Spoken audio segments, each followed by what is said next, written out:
Please be seated.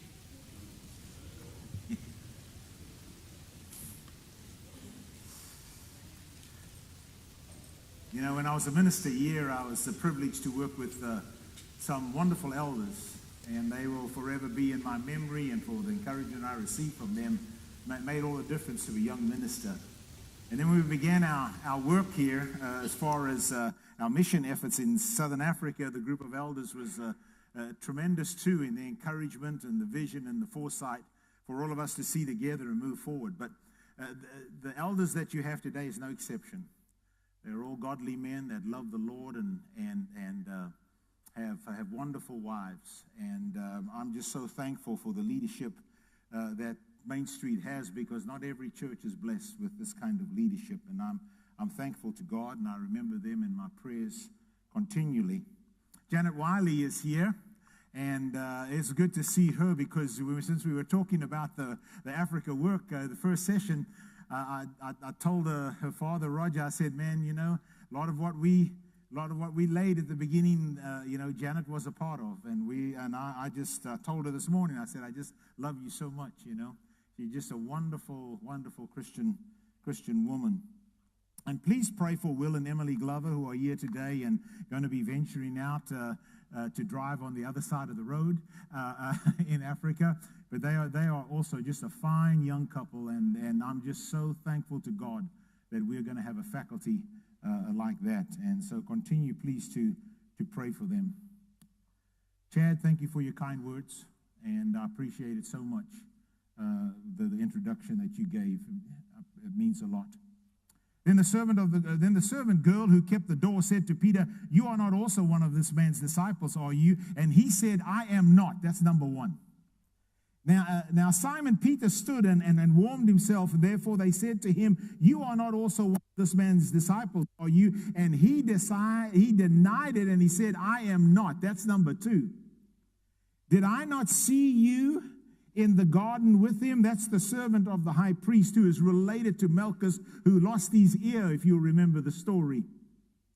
"Did I not see you in the garden with him?" Peter then denied again, and immediately a rooster crowed. That's number three. And can you imagine how his heart sunk, and the memory that came flooding and rushing back into his mind of the words that Jesus had said? Yet that's not even as bad as it gets. Because earlier on, if you will hear the words of Jesus, in Matthew 26:33, "Even though all may fall away because of you, I will never fall away." That's what Peter said. He said to the Lord, in light of what the Lord had already said 2 verses previous, "You will all fall away because of me this night." He was so brash, man. And you know, no matter what Jesus says, let me tell you, you guys might fall, but not me. Now, I just want you to know, when Jesus said these words, "You will all fall away because of me this night," Jesus was speaking prophetically and not pessimistically, because there was going to be a major comeback. And Peter was going to be a part of that group. The story has stuck with me through the years. Stephen Jobert, a minister of... Well, he was a minister too, but he served as a professor of New Testament theology at the University of Pretoria in South Africa, and he finished a book. And in the book, he tells several personal stories, and one is he talks about him and his daughter, him and this wonderful daughter of his, who had this Saturday together. And he said Tarian was going to a Valentine's Day banquet, and we had got her a new dress, and the dressmaker had called, and all the fittings had been done, and said, "Come and get the dress." And he said, his wife asked if I would be willing to take our daughter to go get the dress, and he said, I was so excited to do so, because I had just bought a new car, and it had that new smell, and all those new buttons that I still got to get used to. And so I said, "Let's go." And he said, we pulled out of the driveway, and Tarian is smiling, and I am smiling. And we get to the house and pull up in the driveway. And I said to Tarian, "Why don't you just go into the house, you know, and go get your dress? I'll stay in the car." Because what I really wanted to do was just play with all these new buttons I had in the car. He says, it wasn't but just a minute or so, a guy came up beside me and knocked on the window a little bit. And I turned and I thought he wanted to see my new car and I'll be ready to show him. And then I saw the gun. And he said, then followed a split second where I sized him up and I thought I could take him, until the two voices in the back said, you better get out of the car right now. And he said they pulled me out of the car and they knelt me down on the sidewalk, and all I could think of, even though they cocked the barrel and put the gun to the back of my head, and one of the guys said, shoot him, all I could think of was, God, please don't let my daughter come out of that house. He said the next thing I heard was tires screeching. They had stolen my car, but I want you to know that I was ambushed by Jesus. What do you mean? He goes on to write, he says, I'm a professor of New Testament studies. He says, I've done advanced work in it. He said, you could probably quote one verse and I could give you the verse before and the verse after. He says, intellectually, I knew the book. He says, but it wasn't in my heart. He says, that day it changed my life. And when I read that story, I just thought about Peter. After he denies the Lord three times, there was a major change in his life when you go to 1 Peter and you hear what he's writing then, you know. He says a word like this. He says words like this in 1 Peter 3:15. Sanctify or set apart Christ as Lord in your hearts, always being ready to make a defense or to give an answer. Talk about it. You know, there was a phrase we used to use years ago, walk the talk. He was a guy that made that transition from just talking and now walking the talk. If you follow 1 Peter, he in a way explains to you his change and how it came about. Because he says there's a process of becoming holy. And he says, I want you to know that it begins in your mind. He says in 1 Peter 1:13, therefore prepare your minds for action. And he said when your mind changes, your behavior becomes radically changed. He mentions things that have to happen. He throws out these commands, as it were, or these encouragements. Prepare your minds. Be self-controlled. Set your hope on grace. Don't be conformed. Be holy. What's he saying? He's saying if you change your mind, no matter the culture, no matter how much the moral devolution is, you have the power to rise above. It all begins with the death, burial, resurrection of Jesus Christ, from an intellectual comprehension to something that impresses and impacts your heart. When your mind gets that, you will rise above anything that's coming your way. See, the motivator, he says, the motivator for changing your mind is living hope. Listen to what he writes. It is actually a beautiful doxology. In 1 Peter 1:3-4, he says, and permit me to read these verses. Praise be to God and Father of our Lord Jesus Christ. In his great mercy, he has given us new birth into a living hope through the resurrection of Jesus Christ from the dead, and into an inheritance that can never perish, spoil, or fade, kept in heaven for you. He mentioned 6 things here that we could probably spend the next month on, but I just want to share with you what he was talking about as far as a living hope, because that's the core right here. The hope he's talking about is not that I hope I win the lottery, or I hope I keep my job, or I hope my son straightens out. That's not what he's talking about here. He's talking about a hope that is grounded in the reality of Christ and his resurrection. And then he says, if you grasp that living hope, he says, let me just throw in this phrase, permanent inheritance. When that's locked in your mind, he says, that just adds to your commitment. Well, let me just stop here a minute. You know, I travel all the time. And I'm in 9, I'm going to be this year in 11 states while I'm here speaking to different churches. I'm just... and Sherry does she does all kinds of bookings for me. And for the majority of the time, I would say 95% of the time, it works out just perfect. I mean, she's always prepared because, you know, I've traveled all day, and you know how it is when you've traveled. I mean, we all travel, and you get to the hotel, And all you can think of as you walk through the doors that automatically open for you, as you're approaching the receptionist, you're thinking, man, just give me my key. I just want to take a shower and lay my bones on the bed, you know. There has been a moment or two, a time or two, that I have walked through those doors and gone to the receptionist and given my name and my confirmation number, and he or she has looked at me with a blank stare. That's bad, because that means you're not in the screen, and if you're not on that screen, you don't exist. So I know what's going to happen now. I'm probably, if they can't find a room, I'm going to go to some dive about 3 blocks down the road. Oh, by the way, can I take a time out? That's the perfect opportunity for Dorian Flynn to show if he's really committed to Jesus Christ or not. What's coming out of my mouth next, and what's going to be my attitude next? I bring that up, that whole story, to say this.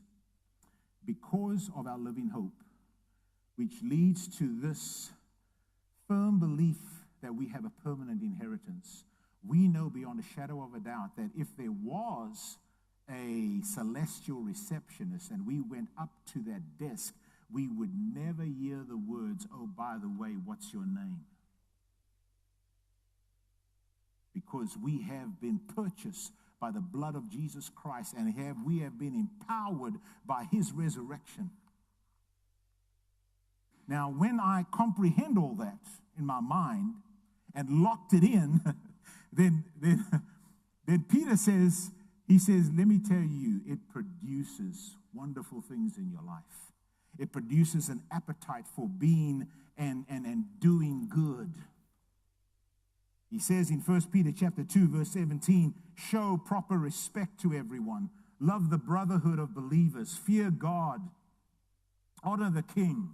You know what he's saying? Bottom line is, be model citizens. We are planted here in Milan, Tennessee, the Main Street Church of Christ. And let the world see that not only do you love God, but that you respect those that have been voted in. In whatever ways they serve officially in our community, you show respect to them. You know what was happening at this day and time, why he wrote that? He says, there's talk about you Christians. You Christians have this new king, and you want to overthrow Caesar. You guys are revolutionaries. And by the way you act, and by the way you treat people, and by the way you talk as model citizens, you shut them up. You change their attitude. In fact, literally, you muzzle them. I don't know all, but I know the good that this church does, and constantly trying to think of ways to interact in a positive way with this local community. And I would say to you, keep that up. Because we are planted here not to just come every Sunday and worship God. This is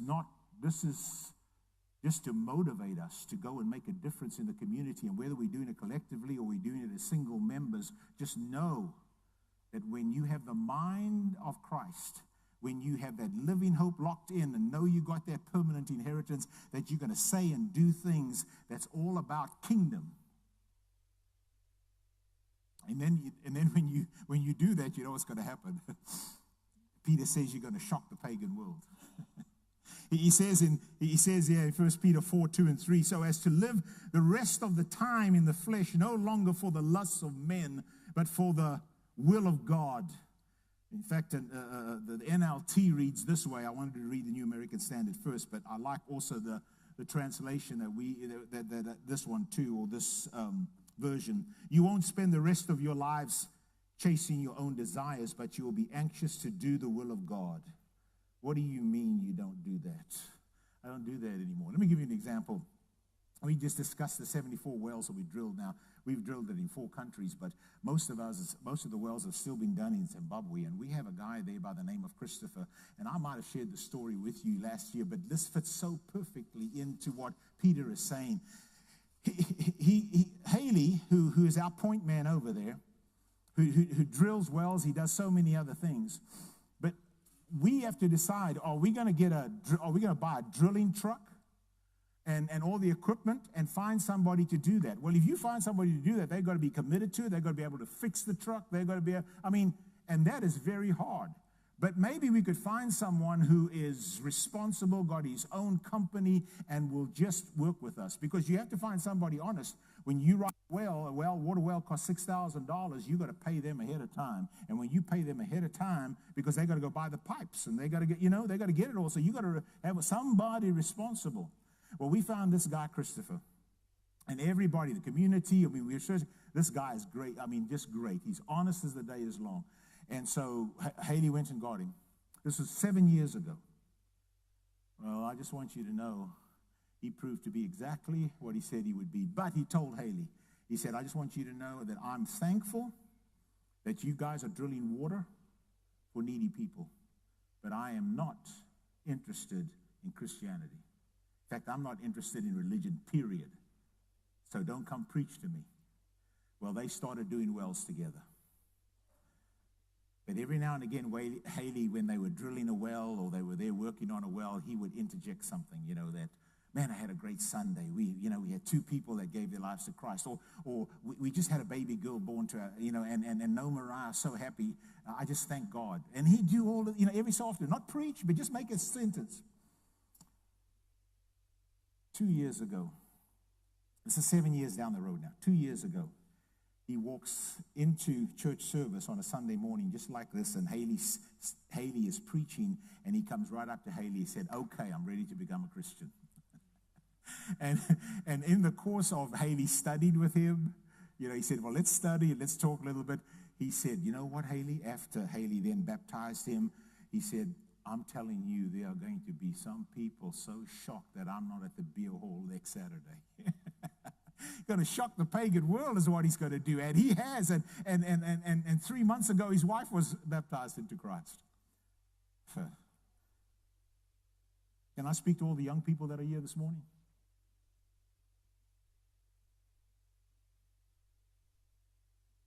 The earlier you make your choices for God, the better. You're a teenager, you're anticipating getting a driver's license soon. You're going to have all kinds of freedom.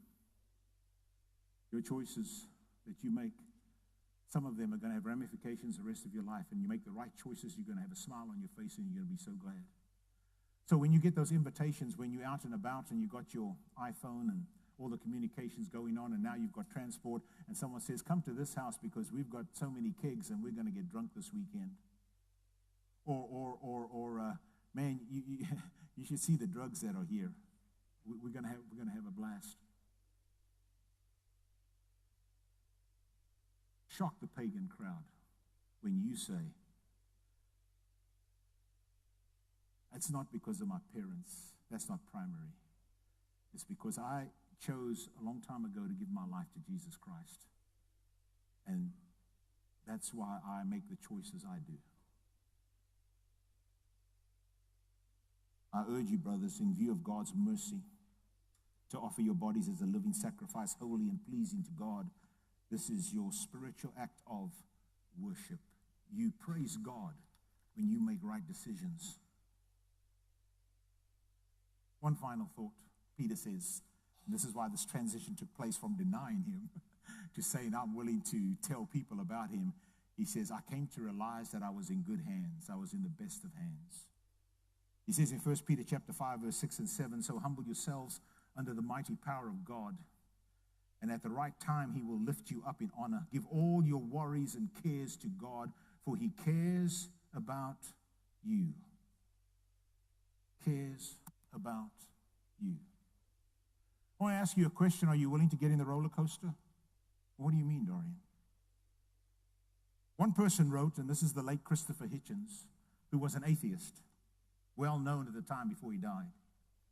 Hitchens thought that Christianity and religion in general is so bad that it poisons everything it touches. He found the Christian description of reality abhorrent, nightmarish even. He said that if it were true, it would be like a celestial North Korea where you are under constant surveillance. God would be a tyrannical authority ever watching you and ever subjecting you to his rules. Is he right? No, he's not right. Well, let me just give you an example. before I get back to the roller coaster, my Sherry and I have been married 46 years. And I want you to know I'm under heavy surveillance. Because her and I do everything together. And not only that, there are rules that I got to follow. Like, I'm going to be faithful to her. And I'm not going to quit when things get rough. But she knows everything that I do. But you know what I found through the years?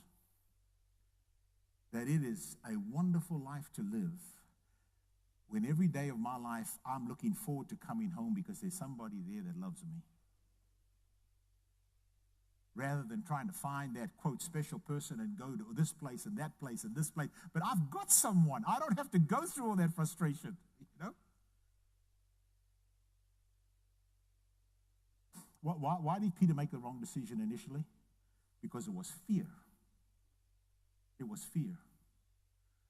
But when he came to realize who God was, that changed. I remember when I heard the news that there was going to be no more Opryland in Nashville. I couldn't believe it. I said, that cannot be true. Because I remember it was just a few weeks before my mother and I rode the Wabash Cannonball. That was heavy duty at that time because you went up, you know, and then you came down and you went upside down twice. Now, I know today that's a no-brainer, you know, but then that was big deal. But when we were standing in line, I'd look at my mother, I'd say, look, they stand in line. There were some people standing in line, and they watching it, and they go, no way, buddy. They even, you know, because they heard the screams and all of that, you know. Why? If I had to stop those people and ask them, I've got $1 million here. Can you give me the correct percentage of how safe this roller coaster is? I guarantee you, most of them that are leaving would probably say 100%. But it was because of fear they didn't get in the roller coaster. When I take the time to get to know God, like Peter did, know this living hope, mind change to this permanent inheritance I have coming, then my fear dissipates. And I will gladly get in the roller coaster. Well, let me just put it this way. I will find in God the very thing that I desperately needed. A loving, caring God who only wants to guide me in the best of ways because he created me and he knows me. That's the message we have. It's the greatest message on the face of the earth. And it's a global message. And it'll never become irrelevant. And so we extend that invitation to anyone here who is not committed to God. I want you to know you have loving arms that are about to embrace you if you give your life to Jesus Christ. And won't you come as we stand and sing?